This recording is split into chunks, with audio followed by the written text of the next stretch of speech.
Hey y'all, it's Bethany. I just want to welcome you into this week's episode of the Created to Be podcast. One of the things that we really want to do in this podcast is invite people onto the show to share their story. We want interesting episodes with interesting stories and topics from a variety of people that are involved with FCA, who support FCA and are part of the bigger picture of what God is doing at Mississippi State. And this episode is super special to me and Justin because our dear friend Jason Crowder, who you may know as the voice of the women's basketball team at Mississippi State, has joined us to share his story about getting into radio broadcast and has also just participated in some of our lighthearted conversation around our stretch time today. So we're super thankful for Jason and him spending time with us because he did not have to do that, especially in the middle of his busy season. So we're super grateful for him and just want you to know that that's what you can expect from this show. We want you to hear from people that have these interesting stories, interesting lives, and their interesting paths that God has put them on. And we're so thankful that our stories crossed with Jason 20 years ago so that we could bring you this podcast today. We hope you enjoy today's episode and look forward to what this season of the podcast in the spring of 2026 will bring. Enjoy. And you got Morgan Williams, who's the smallest player on the floor. And here she comes and on the biggest stage in the game, makes the biggest shot in women's basketball history.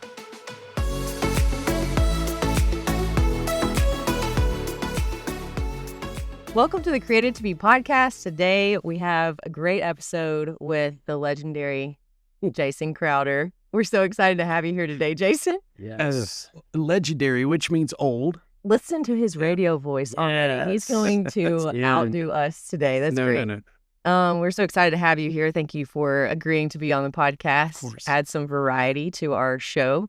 And of course, Justin is here today. Yo. The rest of the crew hopefully will be here with us next time, but we're excited about Jason being on today because he gets to join us in these topics that we have throughout the whole podcast. So we will get to your story, Jason, more towards the end. But I just wanted to say, Jason is a great friend. We go way back. You and Justin probably met first before I met you. Yes. I believe so. 2004.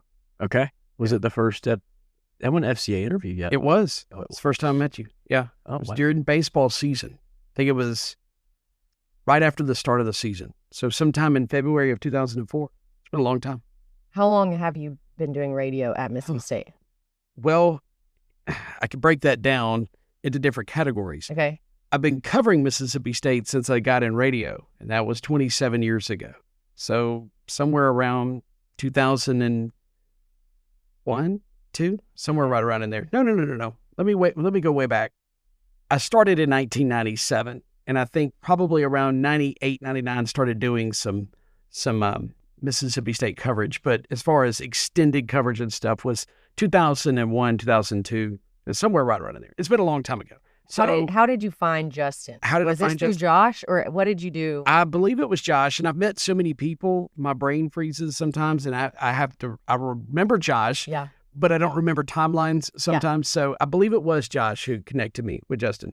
So we actually started doing the Fellowship of Christian Athletes show at WFCA in 1998, I believe. So that would have been one of the first sports shows, I think, that I hosted. And it was an opportunity to talk about athletes, their sport, their faith, more importantly. And, of course, WFCA is a Christian radio station. So we came up and met with a couple of people here at Mississippi State with the athletic department that was involved with FCA, and that's how we got in touch with, I believe, it wasn't Josh that was doing it at the time. Carol Carpenter, the late Carol Carpenter, had a lot to do with us getting involved with Mississippi State, who's a former Ole Miss football player, which is very interesting. Yeah. And forgive me if I pause for a second because I'm trying to pull some of these things out of my brain, but that's how we got started, just to kind of got with the athletic department. And they're like, you know what? Yeah, this will be a good thing. And coaches have helped before and all kinds of stuff. And then, of course, when Josh Gilreath took over, and of course, Bill Buckley and Justin and so many others who have helped. Bill Finley, who was a soccer coach here at one time, was really big in getting us athletes. And so we would just each week before our football or basketball or baseball broadcast, we would have an interview with a player about their faith. Yeah, that's awesome. Yeah. Do you run that once a week now? Like, what is the rhythm now? Once a week. We run them on Saturdays and before our MSU Game Day program, which is our local pregame show that runs right up to each broadcast. So, and sometimes, we might have a special FCA re-airing or something like that. Air it twice. And pull it from the vault. Yeah. Pull Justin from the vault. I don't know that you would Let have me go back and 2004. try to find that. I'm sure I could find it somewhere. That would be cool. Yeah. You hear what he sounded like? So Yeah. WFCA is not a Fellowship of Christian Athletes radio station. People It's get for that really French confused. Camp Academy, which just happens to be FCA as well, which is great. Yeah. I mean, it's really confusing. It at is. times. It can be. And people have thought that before. Like, oh, is this with Fellowship of Christian Athletes when they first know about it? No. French Camp Academy is just. Speaking of French Camp, this is on my notes, but Jason Crowder helped us secure a location for our wedding. Yes. We were sitting at McAllister's, I believe, and I was describing what I wanted and my budget that was, and I was just, I was like. Very thankful for it. Yes. Right. I was like, dude, this is impossible. And you said, you should come check out the lodge at Camp of the Rising Sun. And I said, Jason, there is no way I'm going to put French Camp on my invitations. Like, there's just like no connection between. Pretty disrespectful statement. No. Okay. I mean that actually in a respectful way, because I learned that the rules out there are that you have to French Camp in order to do anything at their place. You got to go to school there. You got to grow up in the community. And we had zero connection. So I just thought. Well, I guess at that time. Okay, it's different now. Okay, we can advertise for French Camp.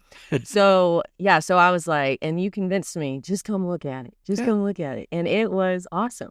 And we were like, okay, we're going to try to figure this out. And thankfully the mayor loved Mississippi State baseball. And that worked in our favor with Justin playing baseball and obviously Jason helping us out. But we did get married out there. So now we do have a connection out there. It's a sweet place. Is there anything you would say? Surprisingly, they allow me to still suggest weddings. Oh, really? Justin's wedding party from the baseball team were there. But Oh, that's my okay. gosh. That is hilarious. Oh, they behaved. Oh, they did. It was just No. a joke. Yeah. I don't know about Andy, but probably Andy was the most well-behaved guy. Yeah. Out of the We said group, Lawler, there and Russ. Yeah, we really did have like a athlete / FCA wedding. It was. I mean, It was cool. we had fun. some heavy hitters there, including Gary Permenter. Gary did. And if he people was know DJ. Gary in the state, he, Ron Holt would have been there. oh, Coach he was- Fanning was there. She was. But remember the story when you told Ron Polk that you were getting married in French Camp? What did he say? We were the 2008. It was right after you'd gotten finished. We were the SEC baseball tournament. Well, you go, Justin, pointing to Justin here, I forgot it's not video, Yeah. to see Coach Polk, who was sitting on a golf cart down the right field line. Yeah. Do you remember this, And- Just your face? I'm trying to read your. I remember you telling the Go story on. because Bethany and I stayed back. We were just hanging out, watching the game. And you came back laughing, saying, Coach Polk, we were telling about the wedding, and you were inviting him and stuff. And he said, it's like, French Camp. Like, isn't that where Jason Crowder's from? What you get married there for? So, yeah. Oh my gosh, By the way, happy birthday to Ron Polk. Happy Taping day. It's his to birthday. RP. that's Yeah, awesome. man. That's awesome. That would be a great guest. I mean, on we this could show. spend hours telling Ron Polk stories. So I we'll know. move on. We should get him on here. Oh, Yeah. yes, you should. And Gary Permenter. I throwing that name out there. I Oh, was like, dude, God. I'm like brainstorming right now. Okay, we'll get back to this. So Jason's been a friend for a long time. You grew up in French Camp, I did. so that's why you could make that suggestion Yes. and know what you're talking about. So anyways, we're gonna get back to his story a little bit later as we cover the topic of radio, because I just think it would be interesting to talk about, especially in this world of social media. I'm just personally curious about like where radio fits in and all that stuff. So, but before we do that, to get into the stretch time, we are in postseason for several big sports. So we have the NFL postseason right now, college football playoff, and then we're on our way to March Madness. So I just wanted to talk about the different formats and potentially just kind of get y'all's thoughts on what is the best. What do you think is the most fair postseason format? Because the CFP gets argued. There's all kinds of things about it and then we don't have to get into it, but things that I've heard just in passing or people talking about is like also the rules for NIL and transfer portal and coaches making changes in the middle of the playoff season. You're going to give me a headache. Exactly. It is a headache. The So timeline is I mean, right now. there was a game. Who was it the other day, Justin? Who I think it was one of these. Oregon lost both their coordinators to head coaching jobs. Well, there was but a they were player. both coaching. They were talking about a player on the field that was playing, That's but in the portal. he was already going somewhere. So it's just weird because it just doesn't seem like it shows up maybe it does show up in other sports. I don't know. But it was funny because Abby, I said something, they put on the screen that CFP started in 2014. And I did not realize it had been that long. So Abby is 13, our daughter, and I thought she doesn't know any other format. So that made me think, like, y'all remember, like, the format before? Like, I'm almost to the point, because I didn't really get into college football until probably. Let's look at the computer. Here. What's the number saying? But yeah, like, how did it work? Computers, numbers, they took strength of schedule, things like that. Kind of like a when how much one by was in there too. Kind of like, it was flawed. Yeah, I mean, every system you're going to have is flawed, right? In particular, when you have a bunch of guys sitting around picking teams, because let's be honest, there's lots of bias, and it's really hard to know sometimes. Okay, well, who are the best 4 teams? Because then there's going to be, of course, that was 2. So that was controversy for years. And, of course, Roy Kramer, the former commissioner of the Southeastern Conference, came up with that. And that's really? One of the reasons why all the SEC, they're controlling things and running college football. And it had been talked about on shows like this and stuff and on television, radio. And finally, everybody seemed to break through the wall, break through the door and get the 14 playoff, which when they came up with the 14 playoff, was, that's not going to be enough. I think you're going to have to extend it. And of course, people acknowledge that. Or you go to 4. I think when you get down to 12, you're getting it right. I think you could go a little bit more. But here's the argument of, well, are you going to take the top 12 teams ranked? Okay, well, then you're going back to more of this BCS type format, right? Or committees and things like that. The big argument is, okay, who should be selecting these? Are these athletics directors, or do we need former coaches? It's just, like, who gets to sit in right? seats? Right. Do you know who are the most qualified? Well, you have all kinds of different people. Okay. I mean, Condoleezza Rice was in there for a while. I'm like, really? Like, who got to choose that though? Like, who makes those decisions? Well, you come up with a committee. A lot of times, a lot of athletics directors. Now, granted, I mean, athletics directors know an awful lot about the sport and how it works, obviously. But then again, you run into all these biased. We see that in college basketball, right? College baseball. It's probably been a little bit more of a controversy as of late. Of okay, well, this guy's team got to host. Well, he's the committee chair. Well, I have to remove myself. All right. Well, maybe you removed yourself, but did you have a wink when you left the room? Hey, do you have wasn't that like North Carolina or something last year? East Carolina. Okay. And I try to pick on that situation because there's been. Was it March Madness last year? North Carolina had somebody in there, and it was getting down to the final people. I don't know how you fix that. Yeah. But as far as the college football format, where it comes into the non-power 4s, where you get into the G5s, I don't know. I don't want to. I get that they have a lot of good players who are deserving to be on a big stage, but maybe it has to come to a point where you go, all right, we're going to have a Power 4 national champion, group of 5 playoff.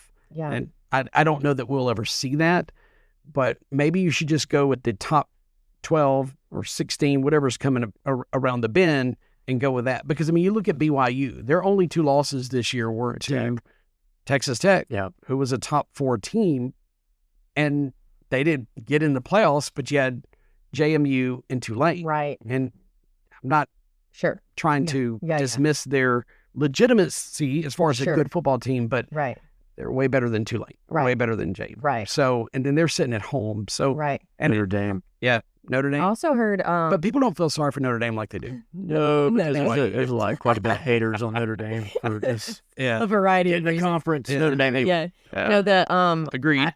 It's interesting because from the bowl era to now, I do think that as what I've just noticed as an observer, because I'm not like a crazy fan, but the number of teams that have gone undefeated or close are a lot more than I remember when there was only 2 teams, when you had to basically be undefeated to be in the national championship, which is like a really interesting observation. It's like more people are operating at that level to get in.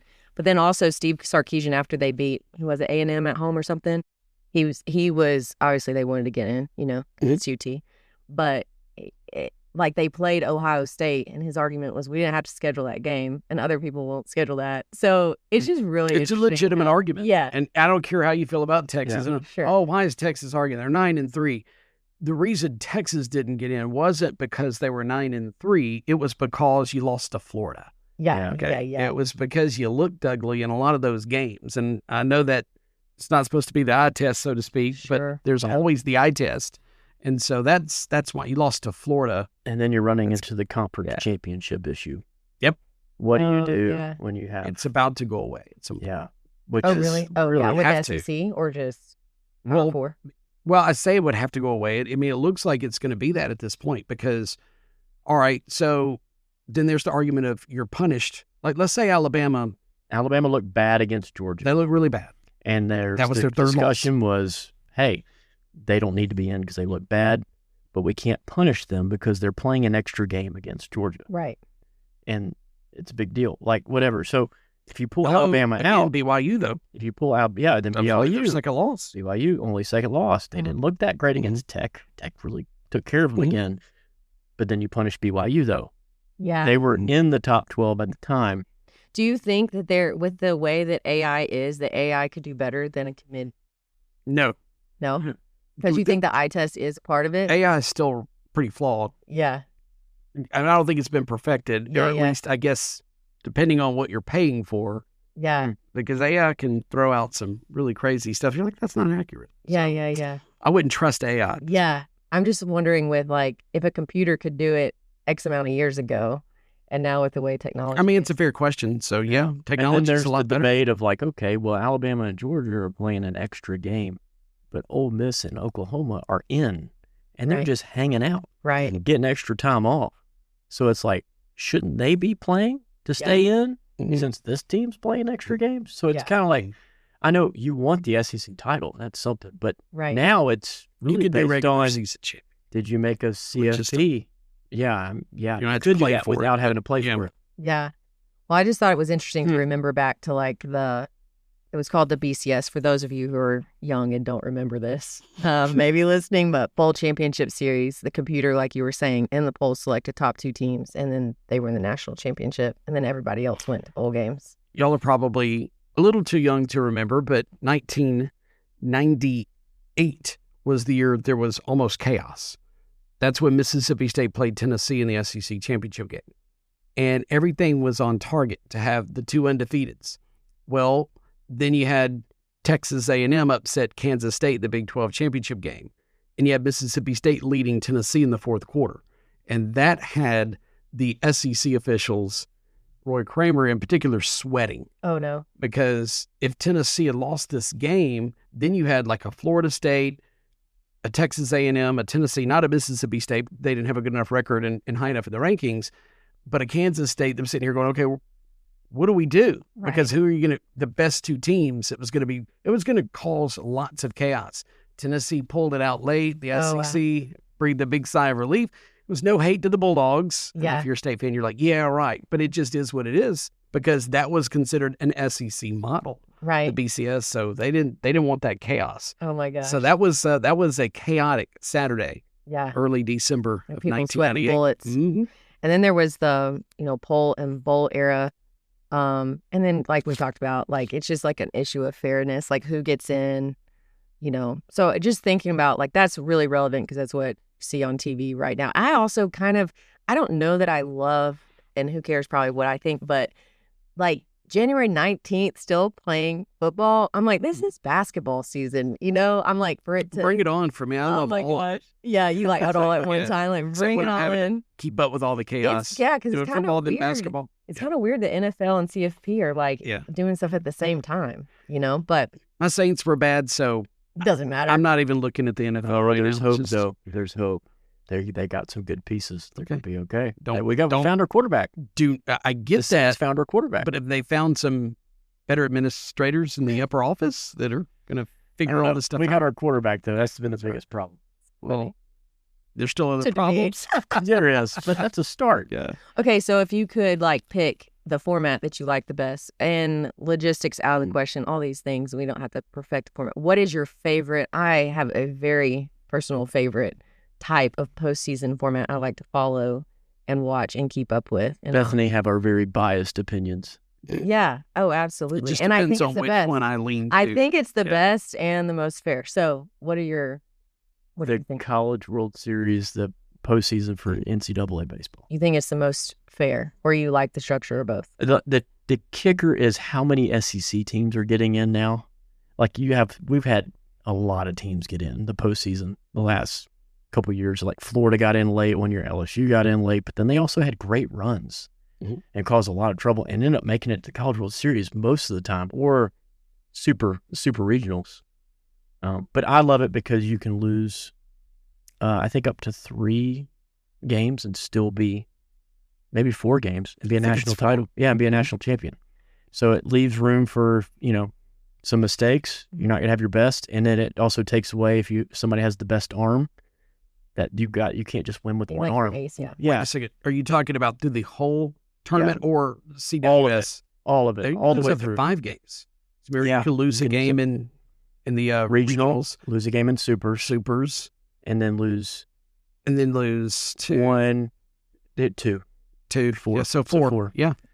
It's impressive. That's crazy. Yeah, and just the championship having 2 out of 3 is great. I think it's tremendous. I think the best teams win every year. So that's what you want. So do you like the NBA Finals? It's long. Yeah. It's just so long. Or World Series. I mean, it's the same type of thing where you have best of. Like, do you like the best of format? I mean, what you're describing is kind of a combo. Like, it's kind of like it's very unique. It's a mini best of. Yeah. It is a mini best of. I like that. Now, if you're going to play the best team will win in a 7-game series. No doubt, but it's long. Yeah. I like the 2 out of 3 with I do too. The college size and getting to it. Yeah. Now this World Series this year was absolutely amazing. Yeah. The best I've ever seen. Yeah. And so it's hard to top that, but yeah, that's my favorite. Okay, you have years of broadcast under your belt. So what do you like the best?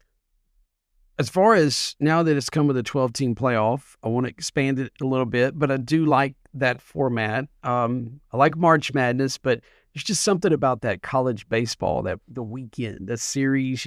You go in, you got 4 teams, and you got these 16 host sites, and then the next week, you have the 16 teams, 8 host sites, and it's like an SEC weekend with the winner moving on to the mecca of it all, and that's the College World Series in Omaha. And I love the Omaha format, and it's nail biting. It's intense. I really just love that format. I think that probably I'm pretty biased about March Madness. We need to include softball in there too. Yeah, It's sure. the same setup. Yeah. So Yeah. Don't want to throw out softball. Yeah. So the with March Madness, that was just nationally televised in a way that we could watch it growing. So CBS, we always watch that, and then the World Series too. But those are the 2 that I remember most growing up. And you could argue for all of them in my case, because March Madness is pretty awesome. Yeah, especially states running 96 to the Final Four. Yeah, then the women 2 years in a row. Oh yeah. It's awesome. Heartbreak. I still Notre Dame. But I'm not over it. Never will. Yeah. That was crushing.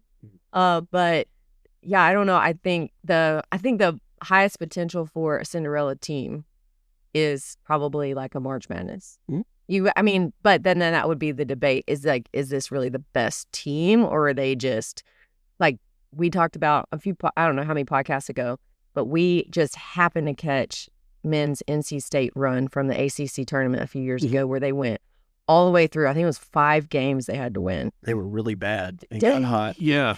And then they went all the way to the Final Four. It was crazy. So, I don't have any connections to NC State, but I am just blown away by this team. That we watched every single one of their games. Did. I was like, when are they playing? We're keeping. So, I don't feel like in the other 4, that's, I guess, where the argument would be are they really the best? Because, they might not have been consistent all season, but there's this chance. I would argue, now, obviously, the college football playoff, outside of Indiana's games, you would say has been pretty exciting because college football was this year for the most part. But March Madness probably would be the most, I guess, exciting, where you do have the Cinderella runs. We've had some of those in baseball and stuff, but Justin would say they probably were a Cinderella run in 2007. Oh, totally. We were a 3 seed. 3 seed. Yeah. 3 out of that's 4. Not that bad. 3. You deserve to be in. It's not like you you had to win the SEC tournament to get in or anything like that. But yeah, I would say probably with the upsets and the most exciting, and I would probably say March Madness. I mean, was it George Mason several years ago? Mm-hmm. There's been a few teams that you're just like... Butler made it to the championship. Yeah. Losing to Duke. Yeah. Right? That was for Yes. And it was a shot at the end that almost went in. Mm-hmm. So Brad Stevens was the coach there. Brad Stevens was the head coach. Yeah. Was that when J.J. Redick played or no? When did J.J. Redick? Wasn't that in Indianapolis as well? So. One of those? Okay. Yeah. Sorry. No, I was just asking when Redick played. Oh, I don't know. Long before that. He played mid-2000s, so... Yeah, I've been around it. I've been on my timelines. Yeah. I just remember mine are too. Loving watching him play. Well, the only thing that beef that I have with the NCAA basketball tournament is that you have these like huge close games, and then you have emotional drop-offs, and to where these Sweet 16 games or 8 games, once the Cinderella gets there, they run out of gas, they lose by 30. They do. You know, and you're like, God, like you hate it. So like there's so many of those games that happen. Yeah. Like the thrill of them beating and upsetting it is really fun. But is the opening weekend's the best. Yeah. The opening weekend's so the best. Fun. Oh, After that, it's kind of a little bit of a lull for me personally. I still do enjoy it. Do you for baseball, it builds. Everything builds. Now true. you get the excitement of that first one because there's some that win, and then they get to a super, and then you got like, man, this team's going up against LSU like a Samford or something, you know, or whatever. And I think, you know, at some point, sometimes they win a game, and so game 3 and the pressure's on the home team. It's just, there's a lot of fun. Do you think that the story is kind of like separate, like you do enough in the season to get to this point, and then we're about to find out who's the best, or it's like you see it as a continuation, like we're trying to find the best overall, or it's just who can perform at this period of time in the year? Who can perform sometimes, because we don't always see the best team win. Yeah. So that's, especially when you get into these tournament formats. The Tennessee, for example, a few years ago, Tennessee was the best team by far. They barely even lost. And Ole Miss won it. And Ole Miss won. Arkansas was. They didn't even make it to Omaha. Tennessee didn't make it to Omaha. No, Notre Dame upset them at their place in Super.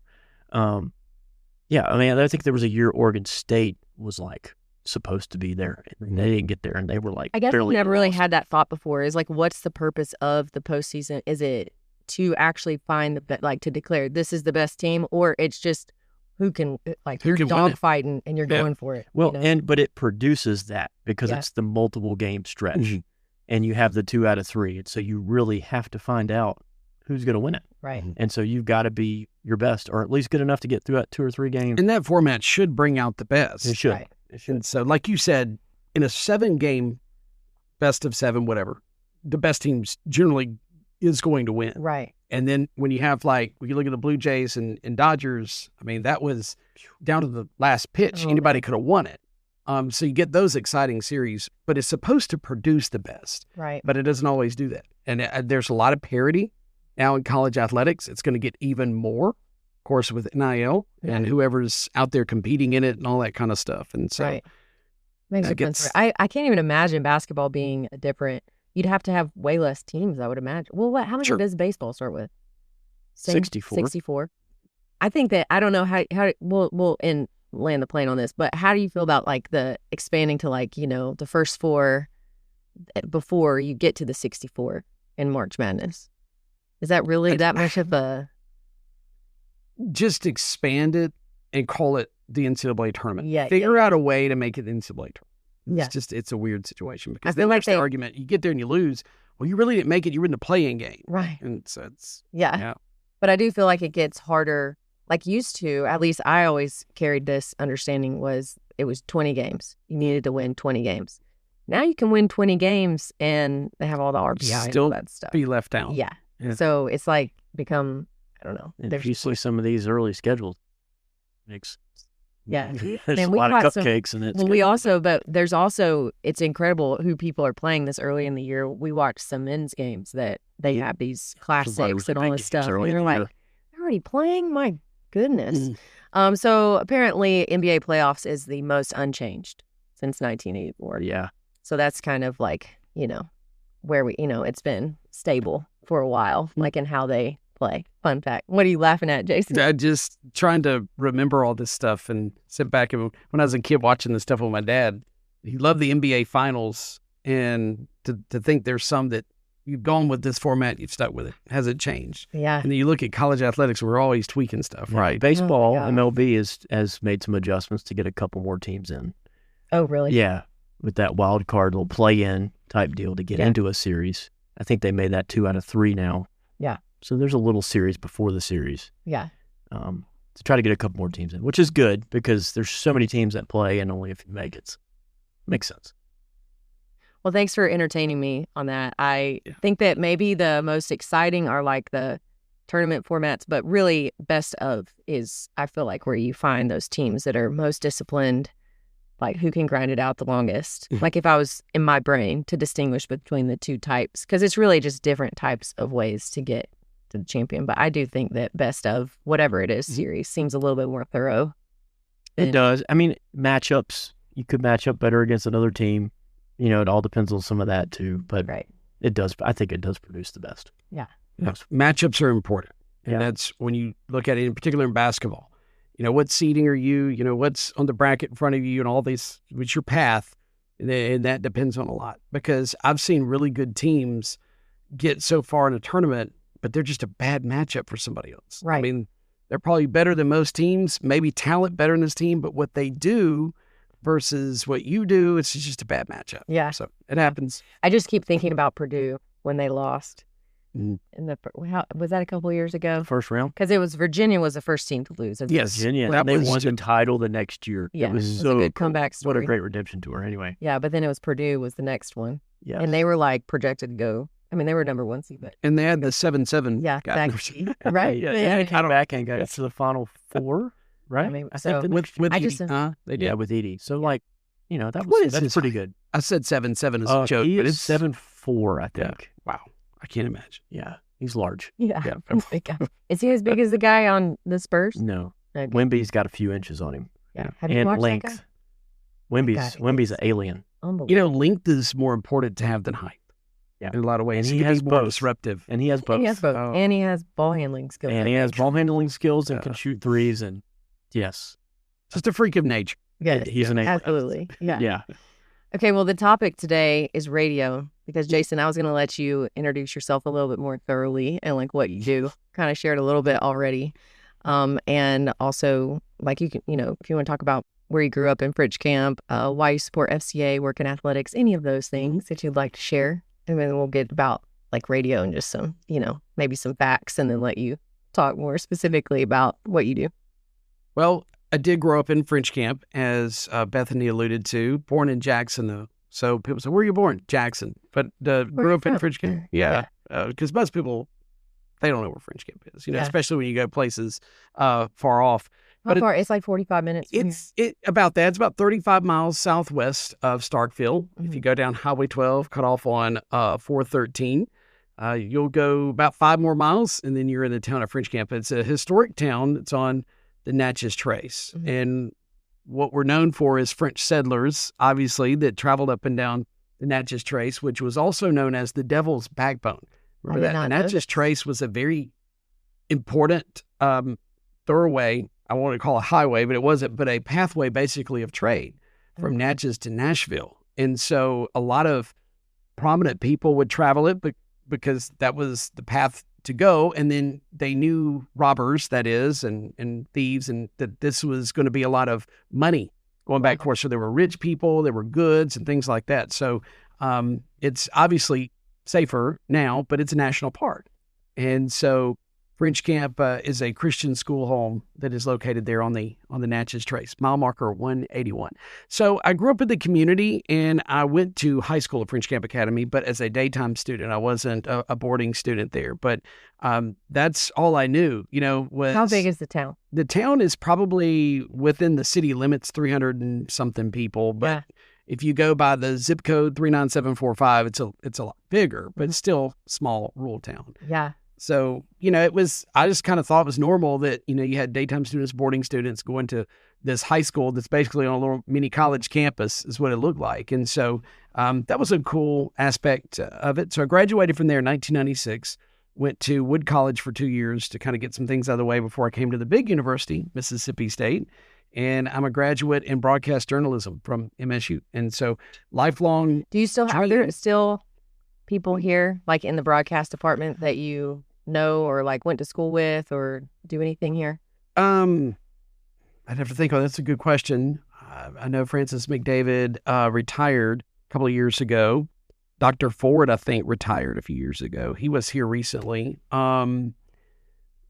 Goodness. Marcus Hunter, who is working in there now, I think he was around the same time I was going to school here. I think he was a little bit younger than me. Yeah. So, that's the only people I can think of. So off the top of my head, no, I guess I can't answer that question. But yeah. Because I was in sports communication and Joel Coleman was, we were in some classes together. So I don't know that I ran across a guy that works at the Mississippi Museum that does all their AV stuff we worked in like football stuff together, and that was crazy to run into him. So anyways, just wondering if you like see anybody. The only time I've been over to McComas is basically after a Mississippi State football road game to go into the Learfield Studios, which is Marcus's office, and co-host the fifth quarter show. So that's nice. It's the only time I've been to McComas for quite some time, but it's changed, but then there's parts of it that has not changed. So back stairwell. So what got me of it? Yeah. What did you first got? Were you just in broadcast or radio broadcast? Like, I was at broadcast because, it was a general field. Okay. You had a lot of TV, broadcast announcing, which would be radio. But really a lot of my radio experience came from experience. And a lot of things that I learned came from learning through WFCA. Because as a student at Mississippi State, I was a part-time worker there. Okay. So I was getting a lot of education in the broadcast field. Were you doing that when you were going to school at French Camp, or you wait until you not? I was at Wood College. So during my, I think a year, maybe year and a half, while I was at Wood College, I had trained at WFCA and started working. Yeah, so cool. It's been in radio a long, long time. Yeah, and you could go a lot of different directions with radio. So why did you choose athletics? Or because what got you intrigued? Sports is a passion. When I first wanted to go into broadcasting, probably in my elementary years, you have all these different things as a kid you want to be, like I remember one time I want to be a Mississippi Highway Patrolman, and now I laugh thinking to myself in that uniform. I probably laugh at me too. Something like that. You want to be your fireman and everything, and all those great things. Yeah. But I found my love around junior high. I was like, just broadcasting. I'd already kind of been interested in stuff like that, but just TV news or radio, all that kind of stuff would have been cool. And then I found sports became a big passion. So it was just a perfect marriage. Yeah. And the radio station has been there for how long? Like since 1984. So you got connected with somebody there, like you knew somebody there and just started. What was your job like whenever you were? Well, when I was in high school, I knew all the radio folks because the radio station, the station manager and some employees, they had kids that were in my class. Okay. And so they were our class sponsors. So, and I would get tickets through the radio station to go to Mississippi State athletic events a lot of times. If they had tickets left over or clients weren't using or whatever, I got them. And so there was a lot of times I got to Mississippi State games through WFCA tickets. So I knew all of them. They knew me. We've been in class with their kids, from elementary on, because it was a time period where a lot of people, they came and they stayed. Yeah. And so that's how I knew them. And I will be honest. I did try when I was in high school and had one lady, she wouldn't mind me. Well, her name's Margaret Mellon. I'd say she wouldn't mind me saying this because, she and I have a great relationship, even though I don't really talk to her much anymore. She lives in Tennessee now, but she was the one that was in charge of training and stuff. And I might probably been a little bit of a knucklehead. I was not in a lot of trouble or anything like that, in high school, but just still like teenage, goof off, knucklehead. So when I went to her, she kind of made the comment, she went and looked at grades or whatever and said I didn't have a very good grade in math. She wasn't going to train me in radio. So, oh, wow. I didn't like that. So, and I'll be honest, I remember having a low blow, Margaret. It was. Yeah. Way to go. He crushed me. I'll the math score. The redemption story on Margaret here just a bit, because I really don't think she wanted me there. And so, fast forward, I go into, I think that was probably junior year. So senior year, I'm sitting here like, because they didn't want to train you by senior year or whatever. Yeah. she wasn't wrong. I did have a bad grade in math, but I think some of the other kids had bad grades too that were their kids that were still working the radio. So it was one of those, they're all my friends. So they would laugh and admit to that right now. But so I kind of had this attitude of, well, I'll show them, I don't need them. Yeah. I'm going to make it to Mississippi State. I'm going to be a broadcaster with the Bulldogs. I may do some stuff for ESPN. Of course, the SEC Network wasn't around then, and I'm going to do big things and I'm going to show them. Yeah. And my attitude was, I don't need them. But guess what? You did. On down the road. I did need them. So yes, God allowed me to fulfill my dream. But at the same time, it all came through WFCA and I'm still there. So that's kind of a real cool story. So, and then when Margaret trained me, she was tough. She was rigid in a lot of ways, very strict with things. Didn't really want me to kind of spread my wings, so to speak. Because a lot of the other kids, they were like the cookie cutters, this is, the weather today is, and I'm like, I wanted to be a little more free, use my creativity. Can I do this? Can I do that? Because I had all this stuff in my brain ready to explode. Yeah. And then I have other people at the station like, hey, you need to be like spreading out. You got a lot of potential. You got a lot, so we had some of those headbutts, and I remember calling her up, hey, can I interview that? No. But looking back from her perspective, even though I was a college student, I was a student, and all those type things. So fast forward, she went to this radio right before she left. That's when we weren't at each other's throats or anything, but, our relationship got a whole lot better because I used to like, Margaret just doesn't like me, that sort of thing. But yet she was kind. Yeah. We had, we could talk, but there's always that, there's that invisible elephant in the room. And I don't think she really likes me. So right before she does another job there at French Camp Academy, she went to this conference in New Orleans, and then she came back, and I'll leave the rest of the story out. But there was, a situation where we ended up sitting down, and she came to me to talk to me, to apologize to me about something somebody else did. And it was a great conversation, and it was just, and she said, I learned so much, and down there, and I was just doing what I was taught and told. Right.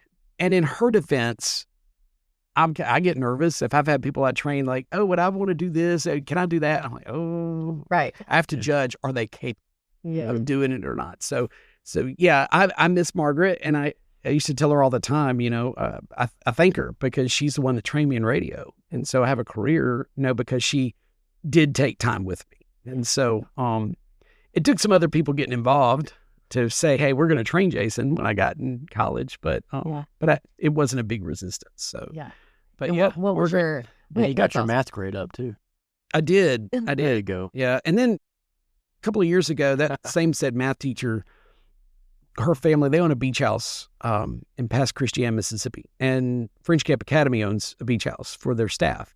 So staff are the only ones allowed to rent it, and you can rent it for really cheap. And it's kind of basically a rest haven for the staff to be able to. It's cool. So I love to frequent the beach house when I can. Yeah. So I was down there with another friend that used to be at French Camp Academy. And when he lived down there, and we had some students and some other people with us, and a guy that is the husband of the said math teacher, he was once in the development office at French Camp Academy. Wonderful man. So they wanted to go to lunch. Well, the Willifords, I'll go ahead and say their names, the Willifords. Well, Miss Williford got placed across from me at the table. And I would look down at my friend, and they were all grinning because she was just saying, and Jason here, he had so much potential, and it took me a while to get it out of him, that sort of thing. I'm like, yeah, Miss Williford, I forgot it. You're like, I'm an older guy now. How many years? Just tell him I had a bad grade. Look at where he is. Yeah. So... What was your entry into Mississippi State athletics? Oh, I think just being present with WFCA and being around WFCA became the flagship station. So my relationship with Jim Ellis, Jack Crystal, I think probably in particular Jim Ellis, because he dealt with us more with that, being the baseball announcer. And pardon me, we would carry the women's games and baseball, women's games that nobody else carried. And 15 baseball games that the network didn't carry. So just being around doing that, people always having their radios on WFCA, listening to the games, and I do the pre and post game shows. And so they heard my work, saw how, I guess, committed I was, and this, that, and the other. And Don Williams comes in works for Learfield when Learfield took over the contract. And so one day, Jim was the one that first gave me my opportunity. Obviously, Don, I'm sure, had to have something to do with that. But Jim sends me a text and says, hey, are you coming to the women's game on Sunday? I said, I am. See me afterwards. I need to talk to you. Okay. So he's packing up equipment from the women's game, and he said, look, now next Saturday, I'm going to need you to do 2 baseball games on radio. And I freeze. My eyes get really big. I have never done anything on the radio network. It was just going to be on WFCA, but still, it was Mississippi State baseball. Sure. Yeah. And I'm sitting here going, Jim, I've never called a baseball game. It was kind of embarrassing because I'll be honest, play-by-play is something I always wanted to do, but I enjoyed the journey so much that I was scared because it was it's something I had done. It seemed challenging. I think a lot of people think it's very easy. It's not. It's something you have to get in and get comfortable with. And so that's why a lot of people do high school games or practice and do all these type games, before they get the opportunities. Jim was the one that pushed me into doing play-by-play. Wow. So I'll rewind back. What year was that? This was 2009. Okay. And so State was going to play Alabama in men's basketball, and he was going with Jack to do color. Bart was going with the women's team to the University of Tennessee, I believe. And the other 10 people they called were not available. So, no, I'm just kidding. No. So I just froze and was like, no. And he goes, I've heard you do football. I've heard you will be just fine. You'll do just fine. You'll do just fine. So I had a week to prepare, to get excited. And was it perfect? No. Was it my best work? No. Was it acceptable? Sure. Especially for the first time, so I've grown in knowledge of baseball and knowledge of sports and since that day. But I was a little nervous to say I tossed and turned, would be an understatement. Yeah. So, and just all the logistical things. I wasn't going to have a color analyst. I was going to be there by myself. And so I did have a guy by the name of Brad Law, who was in media at the time, who sat in there, wrote some notes, kind of helped me with some things, keep up, because I wanted to make sure I was getting everything right. But Jim was the one that pushed me into actually breaking down that barrier of getting to play-by-play. Yeah. So he calls up the radio station back in 2007. It was during the fall season, and he was doing Starkville High School football. And Jonathan Holmes, who's former PA voice here he took over for Hank Flick, and he did all 3 sports, football, basketball, and baseball. And he was our station manager, or he wasn't our manager at the time, but he was our one of our employees, so he's a coworker. So he did the French Camp home football games. And I might go in there, do halftime or do sideline, do all these type fun things around it. And I hosted the scoreboard show on Friday nights, but I wasn't doing the play-by-play. It was Jonathan. So Jim needed Jonathan to fill in for him on Starkville Hot because state football was going somewhere. So he said, do y'all have Jonathan doing anything? And I said, well, he's got a French Camp football game, whatever. And he goes, Jason, why don't you do it? And I said, I think it'd be good for you. And I went, well, I said, I really want to be, my main thing is I really want to be like kind of what you do with the network, but like maybe a sideline or pre and post host, doing all the studio host, all those type things. That's my, the news and notes programs, those type things. But he knew deep down I had that desire. I was a little afraid. Yeah. There was some fear there, fear of failure. Right. Yeah. And so he said, and that's great. But for you to get opportunities to do those things in college, I think you need to do this and get it a play-by-play. So Jim really was just trying to get a sub, but he pushed me into a career path. So prepping you. Man, we need people like that. There's so many people he encouraged me. So took the deep breath, found a color analyst and said, here we go. And it's going to be sink or swim. And I'll remember, because you're just trying to, it's easy to sit back and hear an announcer do it. And you're like, oh, I can do that. And you're back in your living room and blah, blah, blah. Well, you get up there, it's live action. You're trying to, okay, is that the running back of the middle? Okay, that was, I don't know the guy's name. Right. So I'm looking down the number, all those type things. Do you have a spotter who made the tackles? So all these things are happening. So it went fine, but I remember kind of looking over color as he said, just, doing, and then I did settle in and I still have audio from that game.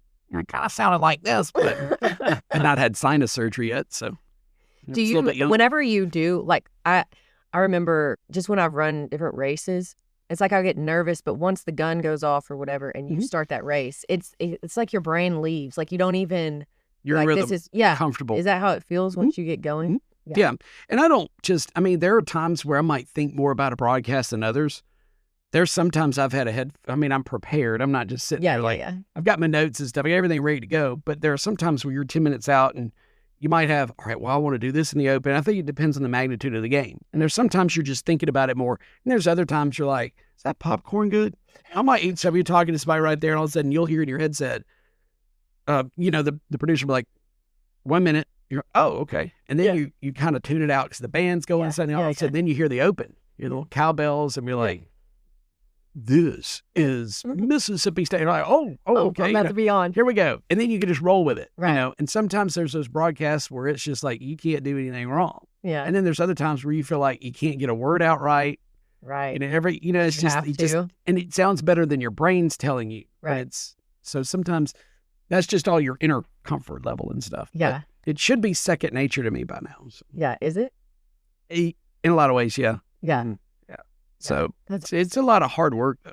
Yeah. I mean, even when even before all the transfers, whenever I saw you several weeks ago, and I think it was like the exhibition game or something, that just you were talking about how now it makes rosters that much harder. Oh, it is. To be prepared because you're used to, you can kind of take for granted, okay, we got these 6 coming back. I've watched them. I know how they play. I've just got to think about, This used to be the easy part, the SEC, because you had veterans. You knew their roster except for their freshmen. If they had freshmen that played, you'd have to learn but they kept their same numbers, so you knew what they looked like. You were familiar with them. Right. And so, but then I'm at Ole Miss yesterday, and at one point, I make a comment about Denham DeShields, who was on this.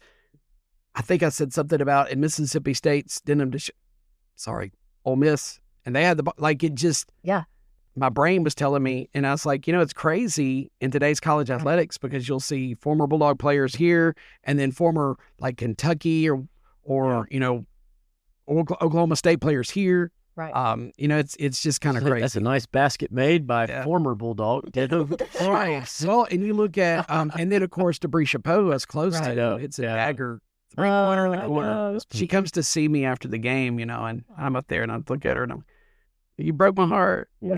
I'll beat us, so, but it's about relationships and everything, but it's kind of hard to make them nowadays. People going here, there, and everywhere. But it's a different, landscape. I remember Anaya Russell. She was on our roster for a year, and I remember when she was a freshman player for South Carolina, a freshman phenom. She was a very highly rated recruit, and then she leaves and goes to Kentucky, has a really good career there, and then her final year comes to Mississippi State. So now it's like that for everybody. So now it is. Like, so this is such and such. He's played. Yeah. Oh my gosh. Here. I find myself doing that. Plenty of things to talk about. I was about to say, I don't know if that affects you, but I have noticed on the TV broadcast that they do. That does kind of fill some space, like the history of a play. Like, several times they brought up the girls that were at Mississippi State. The girl, Krista being at Ole Miss last year. Like, and it's just like, it's a little bit of extra content maybe. And I think that's good for them. I think for us with the local broadcast or the home radio broadcast, and I've been thinking about this at times, and it's certainly something that I've failed at, but I think at this point, they're no longer a transfer. Like if I'm given the starting lineups or if I'm talking about the roster, they're Bulldog now. Like I don't want to say by now Chandler Prater is no longer the Oklahoma State transfers. Right. Mississippi State. Which makes sense because, I don't know how, the ignorance that I have about all these positions of like what people are doing in broadcast, it makes sense that if you're broadcasting this, you're not the home team's, right. So you are the voice for our team, So I've thought about it, like Triana Crisp. I mean, by now in January, you don't have to mention she's North Carolina. North Carolina. Nope. Right. Start her career, unless she's at the foul line, you start giving numbers. Started her career at Arizona State. Last year at North Carolina did this occasionally, but you don't have to every time you mention her. Right. She's a Bulldog. Yeah. So. Well, I think that one of the things that has just as an observer seemed like, obviously, yes, it's very hard. I think if you just mute the TV and just try to act like a broadcaster with it on mute and you have that, like just try it. And that's hard. but you have to paint the picture for people that don't have the picture to look at. Mm-hmm. And so that's a lot. Like there's so much more. And I want to paint it as well as I can. And sometimes it's like too much. And so, I mean, it's so fast. Well, basketball is fast. And so baseball, it's easier to paint the picture. It is. But there's a lot of parts, but with basketball, baseball can get fast now with pitch clock. And the pitch clock. I worked a baseball game with Coach Polk, 3 of them this past year in 2025. And I would talk about, hey, this pitcher works fast. I mean, pitch clock wasn't, in particular, early in the game, but even late, Mm-hmm. He said, well, a lot of these pitchers, they like to get in rhythm, So I've noticed the college game seems a little faster in some ways than it used to be. And some would say, well, the pitch clock has, sped them up. Well, I don't know. Maybe it's just like to work, especially when it's cold. You kind of want to work in rhythm a little bit and keep warm. And those were some cold weather games. But I like how college baseball is sped up a little bit. Yeah. I don't really like a long, drawn-out game like Justin and them used to be a part of. I would go quick. Huh? I would well, go you quick. did, but I'm just saying, like, in your years, there's some of them. No, I agree. I know. 17-1. I like the 10-run rule. I mean, I guess I can't say I'm a baseball purist. Well, I think I've admitted this on our podcast, but, Justin and I started dating at the time when he was in relief pitching, which I don't know anything about baseball, but I had said I would never date a baseball player. So here I am dating a baseball player. Never say never. I know. And here I am, and I'm like, you're in what? Can you just tell me when you're going to play, And he's like, well, I mean, I think the matchup, they think tonight, blah, blah, blah. So I would just aim to get there around the 4th or 5th inning. Wow. Normally. Coach Polk, but he was disappointed. Find out Bethany didn't care about the baseball team except for Justin. But then it was great because they moved him to a weekend starter. And so I knew. Yeah. I was like, this is the one game I have to be at. That's the bad part. You want all your family and friends to come. I think I'm going to get out there tonight. And then you don't. Yeah. And then he's trying to explain to me why that didn't happen because I'm like, what in the world? I showed up. Yeah. It's so funny. Okay. Well, it was interesting just looking up some facts about radio. Do you know when the radio started getting developed? A little trivia quiz time. Trying to embarrass me here? No. Not know anything about my field? No. You'd have to pull way back to like early 1900s. It's before my time. Yeah. And then in 1920, there was a widely recognized commercial radio broadcast. And then in Pittsburgh, they aired the presidential election results. So I was like thinking about how that is kind of crazy to think about. I mean, that's really not that long ago to think. Before that, there's not really a way besides print, but you can't guarantee everybody can just get that same piece of, newspaper. Radio was quicker. Yeah, like just you could turn something on, everybody could get the same thing at the same time. Right. Like just how revolutionary that was. And then do you know what the first live sports broadcast was? I didn't know. I mean, this is in the 20s. Wasn't it a college game? Was it? It did say that the 1920s to 30s, like a lot of sporting events and stuff. That was where I couldn't tell you what the first broadcast was. I don't even know. Maybe I'll know this. A boxing match, Dempsey, and some other name I don't know. That's interesting. Carpentier? Yeah. Do you know those names? No, I know Dempsey. Yeah. Well, Dempsey was a absolute boss. White dude, tough as nails. Really impressed with his knowledge of that. Yeah, I know. I figured his first name, but I know that name. Yeah. I think it might. Let's see, it's Jack. But yeah, I mean, thinking about how the radio became. That sounds like the kicker for the Saints. That's exactly what I was about to say. Is that how you know that name? Well, he had a club foot. He did. He kicked a 60-yard field goal. 60-yard field goal with a club foot. Yeah. Was that even fair? Maybe. I don't know. I mean, it makes it harder to kick. I mean, more powerful, but I mean, think about the balance and running up to the kick. It's a little bit more. Yeah. Just saying. It's funny to kind of visualize that. Okay. So, but yeah, the voice of the game for people who couldn't be there. So do you feel like radio is still relevant in that regard? Yes. Like what makes someone tune into radio versus turn on the TV? I mean, you can get it for free. Well, free, number one. And if you're in your vehicle driving around, I mean, some people will have their phones up, so you're not paying attention. I think it's also the entertainment of like the home broadcast, because there's people that actually will watch especially if it's a national broadcast or if it's a SEC network plus broadcast and states playing. And I don't want to say a school because I don't want to. Yeah. But like you're playing in a school where you don't like they're out there, you think they're really homeristic or they don't know anything about your team. You want to listen to your radio announcers while watch the game. Which that happens quite a bit. It does. Jeez. Yeah, it does. So not many neutral people anymore. No, Are you supposed to be neutral? Are you absolutely me? No. Okay. No. I mean, I need to be as professional as I But can. you actually, there was a post I saw, I think it was on Instagram, that was like, do you want to hear your broadcast while you watch the game? And I'm telling people how to sync up their game, and that's very, very popular. Because I need to try that because it does get very aggravating. When we were watching, even our men's team was doing great at the beginning of the Kentucky game, but once Kentucky took barely a lead, we never heard about Mississippi State again. Well, and two, like if games get out of hand, ESPN is encouraging, and I say ESPN, but that's just because an ESPN contract employee told me this recently, that a lot of times they're pushing you to talk about some of the other things, highlight some of the other things, like the college football playoffs, some like news items and promoting type stuff. They'll ask them to highlight that, in particular if the game's not interesting. But sometimes it's like that's just a sports talk show and their opinions while there's a game going on. Right. So people like to kind of watch and see it in real time of like, he's back to pass, fires over the middle touchdown, the excitement, all that type of stuff. Right. Yeah. So yeah, it's still. I'm going to have to try it. Sync up the I radio. do enjoy listening to baseball radio. That is, I would say that's probably is the most popular. Yeah. People will say the same thing, that they love to listen to baseball because, I mean, you just can't watch every game either. You're in the office or you're here. And it's situational.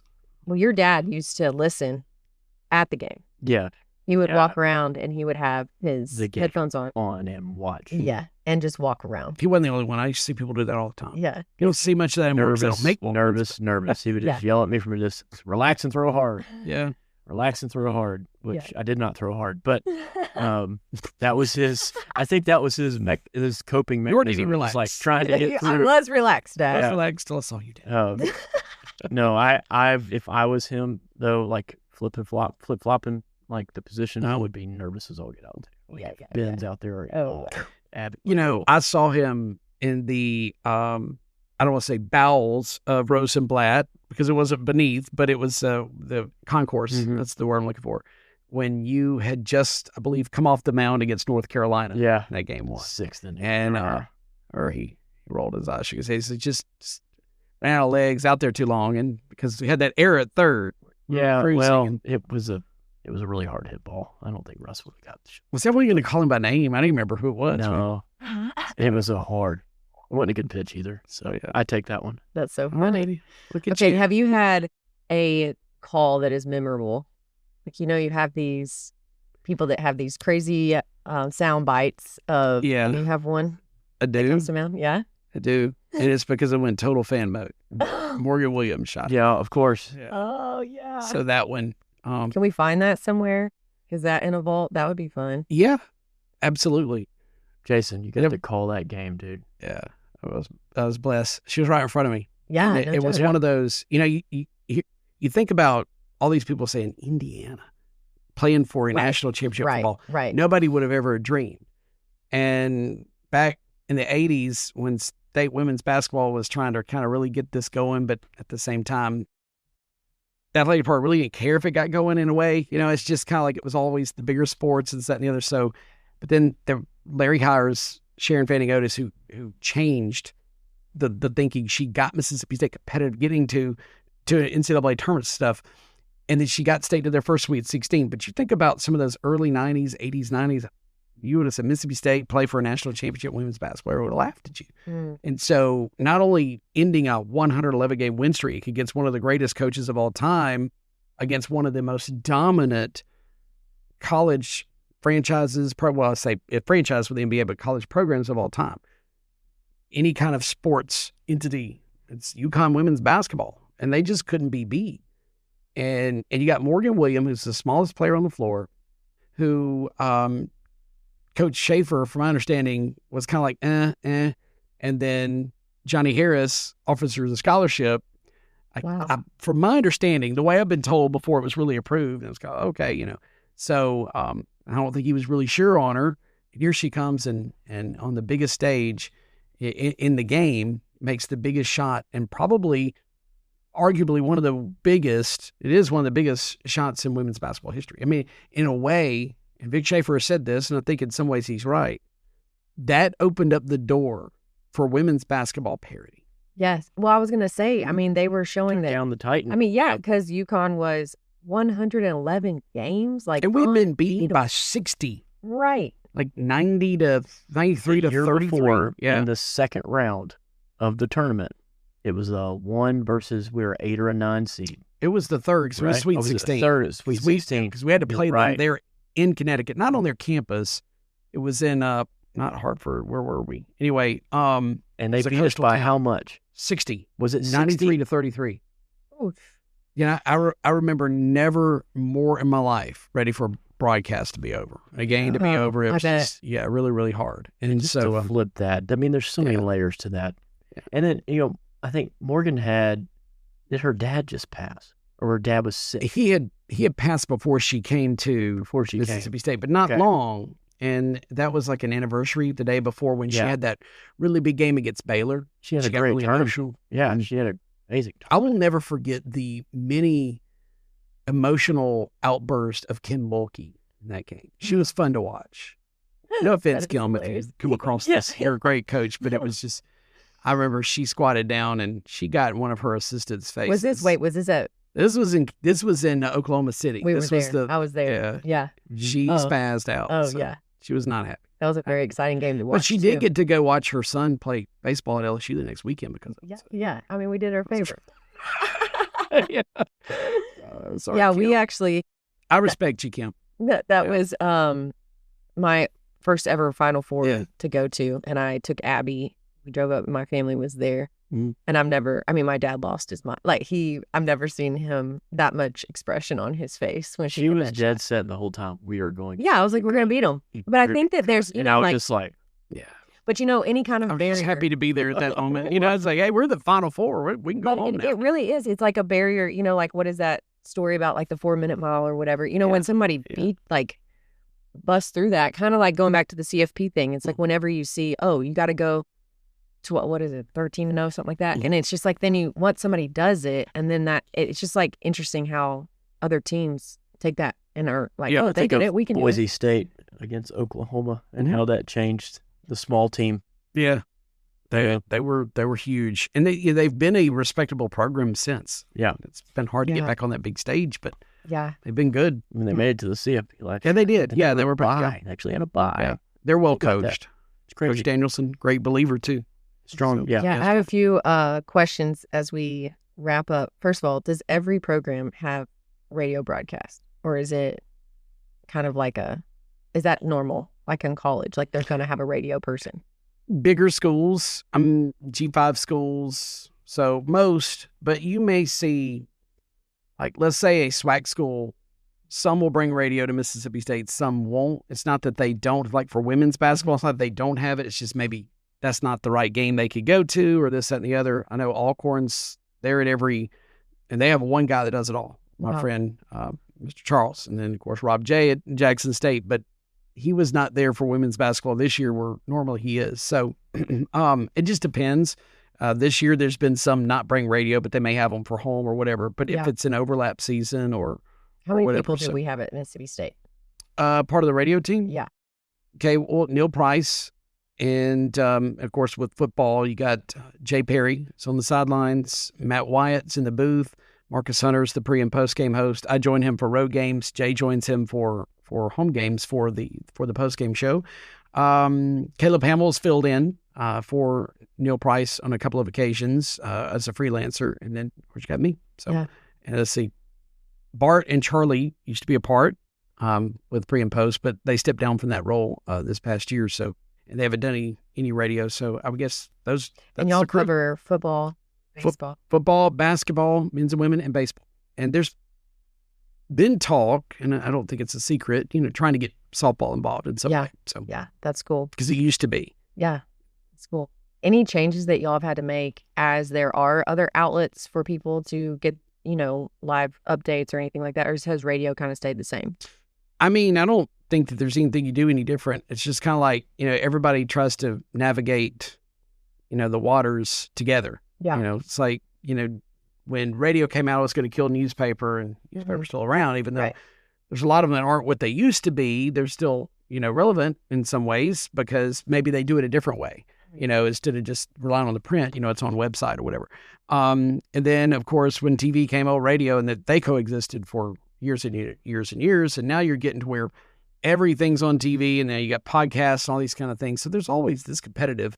I mean, even before that, when you had cassettes and then CDs, if people want to listen to their own thing, and satellite radio comes out. And so it's always going to be competition, and there's always going to be things evolving. Yeah. So some things you change what you can change. Some things you just don't change. It's what you are. Yeah, that's what draws people to you. And I might be wrong, but it seems like with live sports broadcasts, you just have TV.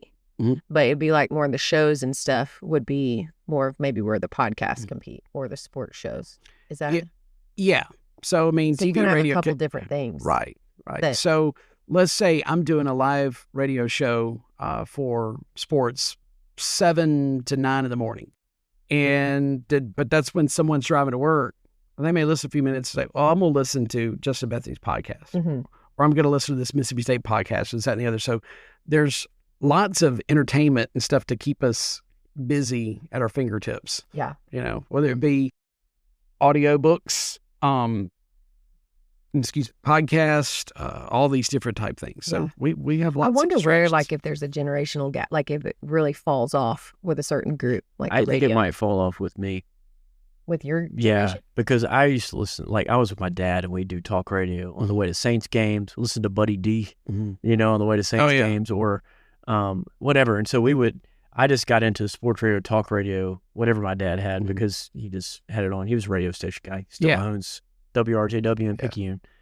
And so I will flock to talk radio. They run my She can't stand. Oh, really? That's great. Yeah. Bethany can't stand talk turn off talk radio. But you listen to Rick and Bubba, you listen to all those. And talk radio is popular. I think still, because podcasts too spun off that, Right. Yeah, you're right. You're right. So I enjoy finding the local station or somebody having. I might have to do a little poll at FCA, how many? Because I'm just curious how this group, if they even turn on, do they ever turn on a radio? Well, but you can also get radio through your phone.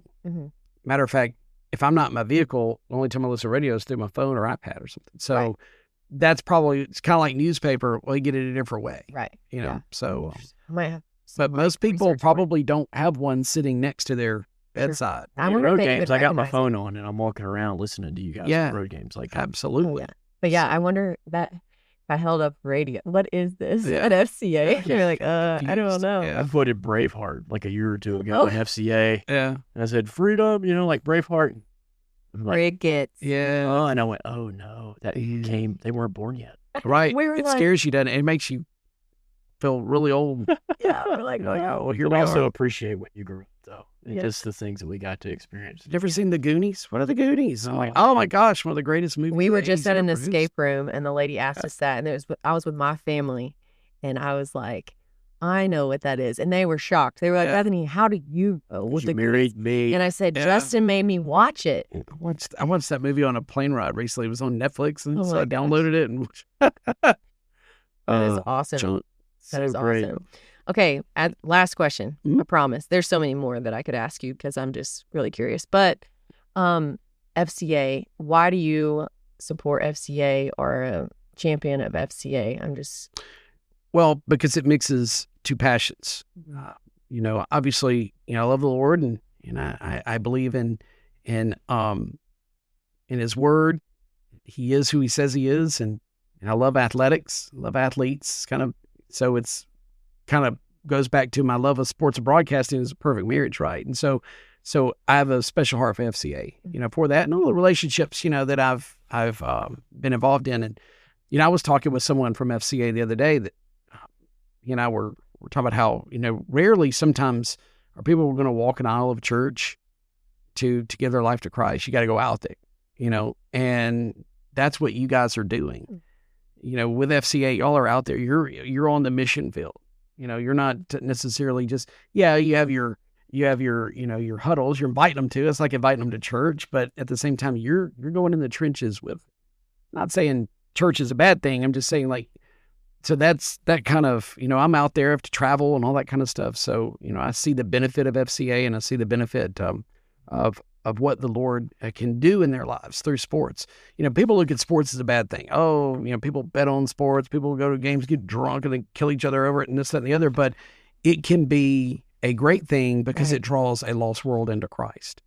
And you can do that through FCA. It's a great tool. Well, we appreciate your support. Appreciate and your friendship. Yes, absolutely. I mean, we're like great. Long time. We're 20 years removed from this place. Justin a little bit longer than me, just to clarify.